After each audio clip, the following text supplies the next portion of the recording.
JX news Chhattisgarh में आपका स्वागत है। चलिए बढ़ते हैं खबरों की ओर। शादी से 5 दिन पहले युवती ने लगाई फांसी। कोंडागांव जिले में शादी से 5 दिन पहले एक युवती ने फांसी लगाकर खुदकुशी कर ली। जिस लड़के से उसकी सगाई हुई थी उसने फोन पर किसी बात को लेकर कहासुनी हुई थी। हालांकि बाद में उनका विवाद सुलझ गया था, लेकिन अचानक उसने सुसाइड कर लिया। मामला कोतवाली थाना क्षेत्र का है। जानकारी के मुताबिक नहरपारा वार्ड निवासी सुषमा श्रीवास 24 की शादी 3 महीने पहले कांकेर जिले के भावगिरी ग्राम के तय हुई थी। दोनों की सगाई हो गई थी और 10 मई को शादी होनी थी। एक भाई और 3 बहनों में सुषमा दूसरे नंबर की थी।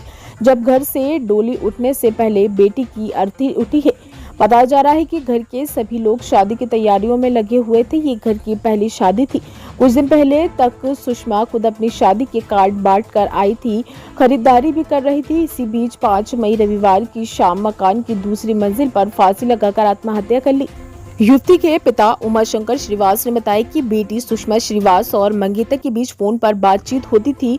दोनों के बीच किसी बात को लेकर विवाद भी हुआ था। कुछ दिन ही लड़के पक्ष ने लोगों ने घर आकर माफी मांगी थी, जिसके बाद समय के साथ सब कुछ ठीक हो चुका था। शाम को मेरी पत्नी विकास नगर गई थी, मैं भी बाहर गया था। बेटा और बेटियां घर की दुकान में थे। इसी दौरान सुषमा के रूम के बाहर नहीं निकलने पर छोटी बहन कमरे में गई तो अंदर से दरवाजा बंद था। दरवाजा तोड़ा गया तो वो फंदे पर लटक रही थी। पिता ने बताया कि सुषमा श्रीवास फर्स्ट ईयर की पढ़ाई कर रही थी। इसके साथ साथ कपड़े सिलाई का भी काम करती थी। घर पर शादी को लेकर खुशी का माहौल था, लेकिन अचानक ही सब कुछ खत्म हो गया।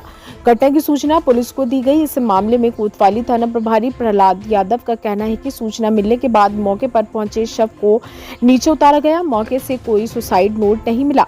शव का पोस्टमार्टम कराने के बाद परिजनों को सौंप दिया गया है। फिलहाल मामले की जांच जारी है।